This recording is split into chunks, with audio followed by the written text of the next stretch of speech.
Smoke a purse so sweet with Hot Thoughts TV. Y'all know what the fuck we doing, man. It's Hot Thoughts TV. Niggas hot in the bitch, Tonight, man. I'm smoking a purse so sweet with Hot Thoughts TV. What's up, y'all? It's Neeko Crowe, and I'm doing the purse so sweet with Hot Thoughts TV. My name is Neeko Crowe. I'm from Houston, Texas. Pretty much born and raised on the, well, not born, but raised on the Atascocita area. Living out in Houston, what was your experience like? As you know, the city big, so starting out, your childhood, school, friends, all of that good stuff. Pretty much, bro. Like, not even gonna lie to you, I was not out in the streets. Like, I was the only child, so I was really like in the house, like 24/7. Like, I mean, obviously, like I would play like football in the street and whatnot, ride bikes around the neighborhood. But I wasn't really like going too far out of like my general area. I was always just like in the house doing like drawing and like, I don't know, just like making paper planes and like weird stuff, you know what I'm saying? Like, and then, was it like 8th grade? That's when I started making music for real. And so like ever since then, it was like, go to school. Like I was in band for a little bit, do that. And then like once I finished that, or once I finished anything else, it was like go home, make music. Like that's just all it was. Like especially all through high school. A little bit about the name too. Is that the like government name or is that the artist name, if you care to, you know? Yeah, no, that's my government name. Well, I mean, my first name's Herschel. My middle name's Neeko, but I've gone by, like, I learned how to spell Neeko before Herschel, you know what I mean? So like, that's, to me, that's my first name. Like, so yeah, I had like another little alias, but I dropped that once I got to college. And I just been going by my birth name ever since. A little bit more on the band tip, you know, was there like an inspiration that led you into band or some music maybe playing early in the household? So I'm gonna answer both those questions. So the first part, what led me into band, I don't think it was anything. You just had to be in something. Like, I think, yeah, you had to have some like art credit or whatnot for like middle school. So I just picked band. I wanted to play saxophone, but like you had to like try out, and I was like, yeah, I'm not finna go through all that. So I just picked trombone, and I was in that until sophomore year of high school. So that's where I learned like music theory and like how to like count and like notes and like bass clefs and all that kind of stuff. Yeah. But then like music in the household, my mom, cause like this is like the early 2000s, so like it's all like neo soul, you know what I'm saying? Yeah, or like whatever was on 97.9 at the time. But yeah, it was really just like Erica music. Confessions was like the first album I ever remember like listening to. Like, I'm like, okay, this is the album. Cause like before that, it was just like, I didn't know songs is like people made more songs than what were just on the radio at the time. I didn't know they had like 12 track albums. I thought everybody just came out with like 3 songs. I'm like, oh no, they have like all these extra songs that you can go dig. So I was like, oh, bet for sure. So it was like that, R. Kelly, but yeah, bro, Chocolate Factory. Those are like the first 2, and then just like neo soul shit. We work with you, so I know that you basically a whiz behind that computer when it comes to like anything recording, engineering, producing. Yeah. So when did you hop onto your first DAW software or start playing with recording yourself? So like I said, 8th grade. Well, it was the summer in between 8th and 9th grades when I started. So the first thing, I started making beats first. I don't remember how, bro. Like, I always try to go back and remember how I started making beats. I think I was just curious, like, how you make music, you know what I'm saying? Because, like, well, to jump back real quick, I don't know if y'all ever did it, but y'all remember Super Duper Music Looper? Did y'all ever do that in elementary school? Okay, elementary school, they would just have, like, pre-made loops, and, like, you couldn't really do nothing with the loops, like, chop them up, but you could just put different loops together. So, like, I think that was, like I always, like, spaz whenever we got to do that shit in computer class. But, like, jumping back, like the first real thing I ever did was I pirated FL. Well, I didn't even pirate it, I just got the demo version, and like you could like save the MIDI files, but you couldn't save the actual thing, so I would just remember what sounds I had, or like make the beat and just like wouldn't turn the computer off like everybody does. Yeah. Then I pirated it once I figured out like you could actually do that, and I went crazy. Yeah, stupid. But yeah, and then so like when it came to my voice, the first thing I did was Audacity, because it was free, and then I got Adobe Audition, and that's what I mixed my first like little mixtape in, because I was just like taking like Dilla, Knife Wonder beats, and that's what I was rapping on at first, and I was recording them in I think for some reason I was recording it in Audacity and then bouncing it into Adobe Audition and then like mixing it there, but I wasn't really even mixing it because I didn't know fuck I was doing. 10th grade, so like, I've been doing that about a year.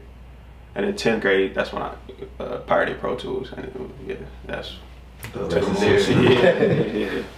Nah, for sure. Shit, just on the producer tip, you know, you said J Dilla and a couple other producers. Who were some producers that either before you started producing or when you started producing that kind of like, you know what I'm saying, gave you that orientation in terms of beat production? Because J Dilla, you know, he like one of the GOATs. You know what I'm saying? So who were some producers that inspired you on that too? It was some off Future Sex Love Sound. So like Timbaland definitely.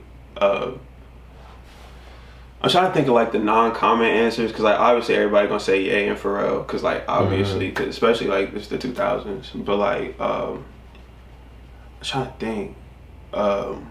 Definitely like D'Angelo stuff, and like Erica, like I said already. So like producers, I guess that would be like Questlove and Keys, like James Poyser, people like that. Once I started making beats, because that was like really the trap era too, so like obviously like Lex Luger, like everybody was trying to like, that was the drum kit everybody had. It probably wasn't even a real one, because everybody was downloading that hoe for free. It was probably just fake sounds that he wasn't even really using, but stuff like that. I was really into like Flatbush Zombies in high school, so like Eric, Architect, people like him. I know I'm forgetting a bunch of people, but yeah, it was a bunch of people like that. Just like random people from everywhere. James Blake, yeah, just random people. Let's step into your world. Like, what came for you first? I know you said you started making beats first. Were you selling beats at the time? Or were you kind of just making them just to, you know, make them and enjoy? Because you know, I listen to my shit just in the car. Yeah, same. I was on the way over here. Yeah. I don't even, like I was saying, bro, like as a kid, I really just did stuff to do it. You know what I'm saying? Like I was just curious, like, oh, how do you do this? How do you do that? Like I wasn't really like thinking about going anywhere with any one specific thing. I was just kind of like dipping my toes in a bunch of different stuff just out of like curiosity. And then with beats, I was just making them. Like I said, I don't even remember how I made them. It was probably just dead ass like curious one day. But once I started, I just kept, it was one of those things like the other stuff, I would do it for a little bit and then something else would just take me away from it naturally, but nothing took me away from making beats. So like after a while, I was like, I guess it's just what I'm gonna do. And like 6 months after I started doing that is when I started rapping. But like the funniest thing is I never rapped over my own beats for like the first year, because like I knew my beats weren't like tight enough, you know what I'm saying? So yeah, that's why like my whole first project wasn't over like any of my own stuff. You were talking about bouncing, you know, from one program to another and trying to throw your mix in there, but in the long run you did end up going, you know, to school for the audio engineering. So how was that experience? Because I know we talked a little bit, like we said, we worked before, and that kind of opened your eyes to just being able to build connections, but as well as like, you know, really get in tune with your craft. So how was just that experience in general for you?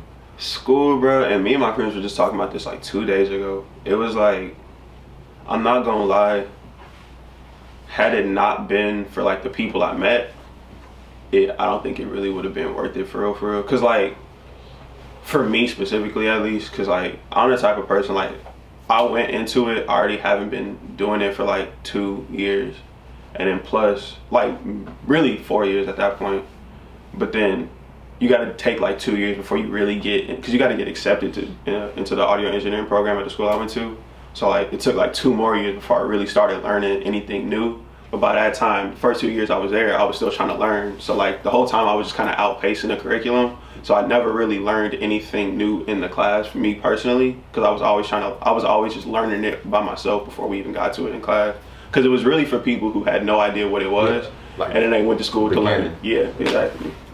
So like for me, like the network and the people I met, and like the music business, because I was taking a lot of music business classes too. So that's really what that's really like the most beneficial part of it. Like you said, a lot of it was self-taught. Yeah. And granted, I know like you do learn some stuff in school, but hindsight, now that you're here today, do you feel like school is something that you need to excel in that, or is it something that you, as long as you have the drive, the passion, the knowledge is out there, you just gotta go find it? Yeah, it depends. So like if you want to only be an engineer, I would recommend it, because like I said, I didn't learn anything new, but like obviously like working with like boards and stuff, like I had no idea how to like run those. So that's the new stuff I learned, you know what I'm saying? But like I knew I was never gonna be the one to sit in the chair and like actually run those.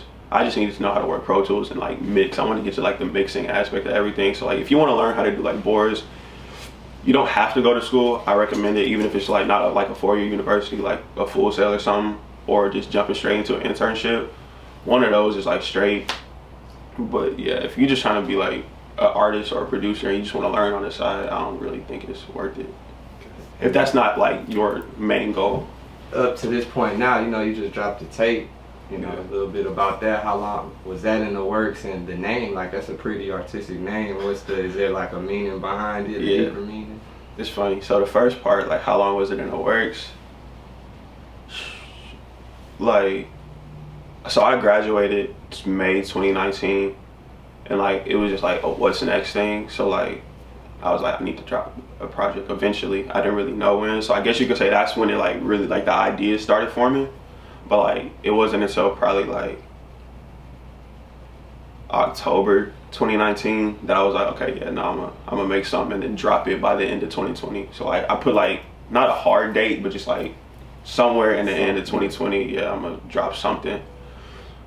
Cause up until that point, I hadn't dropped like a full project. Well, I had dropped like the first little mixtape I was talking about, but that was over other people's stuff. It wasn't nothing really serious, you know what I'm saying? So like up until that point, I hadn't dropped any full-length body of work for myself or with my new name or my real name.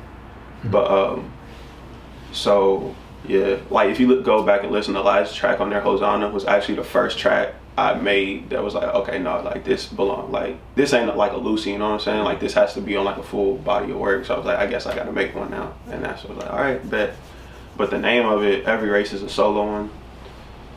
But it was just like, cause a lot of the time, like the music stuff, bro, like I got homies that are like younger than me, that are like doing way bigger stuff than me, you know what I'm saying? Like been on tours, this, that, and the third, or like people that I went to school with that are popping, got #1 singles, just like random stuff, bro. And it's like, damn, I'm still over here not really doing nothing, you know what I'm saying? At least like when you compare me to them, you know what I'm saying? And that's kind of what it means, like every race is like, it's just you, bro. Like you got to figure out what you're doing, stay on your path, and everybody else, like they on their own track, you know what I'm saying? So like can't look left, can't look right, you gotta be steadfast, go straight, and as long as you do that and don't get sidetracked, you're gonna be straight. Yeah, and has that served as motivation, you know, just seeing, like you said, people, you know, having singles going on tours, has that served as motivation for you to be like, okay, well, you know, I know that this is showing me it's obtainable, like. Exactly, like, bro, like, it's one thing when, like, nobody around you or that you've ever met is, like, really doing anything, so, like, it seems kind of like there's, like, separation between you and, like, what you think is possible. Like, when people you literally know, like, y'all were both, like, kind of, like, at the same level at one point, and then they take off, it's like, oh, well, I mean, you just do this, that, boom, bam, and like you can be there too. So you know what I'm saying? So that's really like, it makes it a lot less or a lot more realistic of a thing. Cause like a lot of people, like when you tell them you want to be a rapper or like an artist or a singer or producer or whatnot, they don't know anybody that's done it. So it's like, well, I don't know anybody that's done it, so why would I expect you to be able to do it too? But like for me, it's like I know him, her, them, this group that have all done it. So it's like, I mean, it's not for me to go do it as long as I stay focused. So yeah.